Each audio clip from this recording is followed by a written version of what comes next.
दिल्ली में बम धमाके होते हैं, उसके बाद बम धमाका होता है और उसके बाद कई स्टेट्स में हाई अलर्ट जारी किया जाता है। बिहार में आज दूसरे और अंतिम चरण का मतदान भी हो रहा है। कितनी बड़ी चुनौती है प्रशासन के सामने, सरकार के सामने सुरक्षा व्यवस्था मुहैया कराना।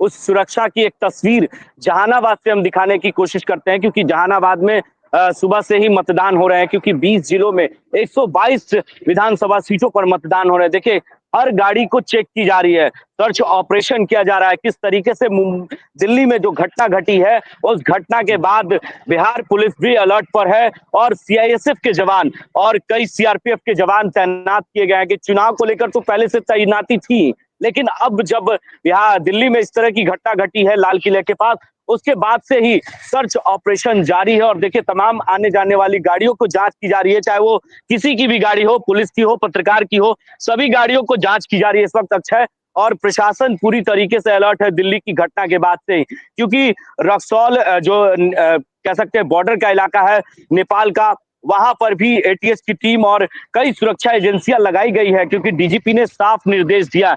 और खास तौर पर जो ब्लैक कलर की गाड़ियां, उन पर खास तौर पर नजरें रखी जा रही है। जो भी गाड़ी आ रही है उसकी पूरी तरीके से जांच की जा रही है, उनकी डिक्की खुलवाई जा रही है, उन गाड़ियों को जांच किए जा रहे हैं, क्योंकि हर जगह बैरिकेटिंग लगाकर इस तरह का बैरिकेटिंग लगाया गया है। और एक, क्योंकि चुनाव आयोग की तरफ से भी पहले से भी जांच थी, लेकिन जब इस तरह की घटना घटी है उसके बाद से ही जांच शुरू हो गई है। तमाम गाड़ियों की एक एक चीज जांच की जा रही है।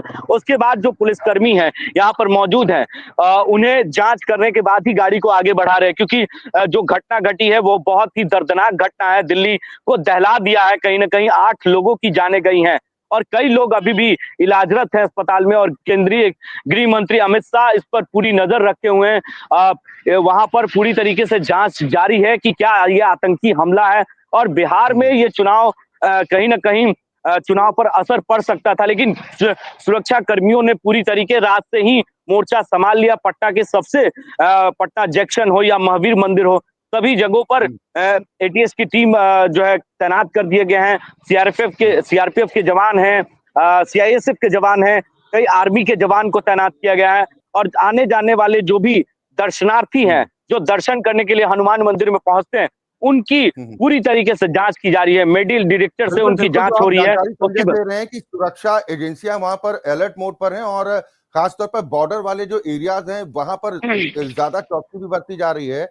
लेकिन आज जो सेकेंड फेज की जो वोटिंग चल रही है, जो दिल्ली में धमाका हुआ, उसका प्रभाव मतदाताओं के चेहरे पर देखने को मिल रहा है। किसी तरह का डर, कोई खौफ? आपने लोगों से भी बातचीत करने की कोशिश की होगी, क्योंकि उस धमाके में बिहार के भी कुछ लोगों की जान गई है। बिल्कुल, देखिए, हम बात करते हैं बिहार के जो लोग हैं यहाँ पर, उनसे भी हम बात करते हैं। वो दिल्ली की दहशत वाला माहौल लोगों के चेहरे पर है कि नहीं। शिकन, जो दिल्ली में घटना घटी, आप देखा होगा रात में न्यूज में भी आपने सुना, क्या बिहार के लोग भी इससे डरे सहमे हुए हैं? बहुत दुख है हम लोगों को, ऐसा नहीं होना चाहिए। अब देखिए इसके लिए सरकार क्या कदम उठा। कई बिहार के लोगों की भी जाने गई है इसमें। अच्छा, बात कर सकता हूँ कि जो कुछ हुआ है बहुत गलत हुआ है, बहुत दुखनाक घटना है। क्या लगता है आपको देखकर जो दिल्ली की घटनाएं हुई हैं, उससे बिहार में डर है लोगों के अंदर? ये चुनावी माहौल में दिल्ली की जो घटना हुई है, बिहार में भी उसका असर दिखाई देने लगा है। लोग सहमे हुए हैं और हम लोग जांच प्रक्रिया में जुड़े हैं। तो देखिए, जांच प्रक्रिया में जुड़े हुए हैं। देखिए, फोर्स की तैनाती जगह जगह पर, जो आर्मी के जवान हैं, सीआरएफ के जवान हैं, सीआईएसएफ के जवान हैं, सभी यहाँ पर बिहार पुलिस के जवान हैं। बैरिकेटिंग लगाकर एक ही गाड़ियों को अक्षय जांच की जा रही है, तभी यहाँ से गुजरने दिया जाए। चाहे वो ऑटो चालक ऑटो लेकर जा रहे हों तो भी उनकी जांच की जा रही है। तमाम गाड़ियों को जांच करने के बाद आगे जो है बढ़ने की प्रक्रिया पूरी होने के बाद, जांच की प्रक्रिया पूरी होने के बाद उन्हें जाने की अनुमति दी जा रही है। तो ऐसी बैरिकेटिंग हर जगह पर लगाई गई है पूरे बिहार में, तौर पर जो बॉर्डर का इलाका है, तो एक राज्य से दूसरे राज्य। इस वक्त आप जहानाबाद में मौजूद हैं और आज सेकंड और अंतिम फेज की वोटिंग प्रक्रिया भी चल रही है। लेकिन आप बता रहे हैं कि दिल्ली में जो धमाका हुआ उसको लेकर लोगों में गुस्सा तो है, लेकिन वोटिंग पर इसका ज्यादा असर पड़ता दिखाई नहीं दे रहा है। लोग बेखौफ होकर अपने मताधिकार का इस्तेमाल करने के लिए पहुंच रहे हैं। हमारे साथ और भी 2 संवाददाता जुड़ गए हैं। वरिष्ठ संवाददाता तुकाराम मराठे मौजूद हैं, साथ ही ध्यानेश्वर वरक ज्यादा जानकारी के साथ हमारे साथ मौजूद हैं, और जयपुर से राजनारायण शर्मा भी तस्वीरों में दिखाई दे रहे हैं। मैं राजनारायण पहले आपके पास आऊंगा। राजस्थान में किस तरह का सिक्योरिटी चेक इस वक्त देखने को मिल रहा है, खासतौर पर अगर जयपुर की बात की जाए तो वहां सुरक्षा व्यवस्था को लेकर क्या इंतजाम दिख रहे हैं?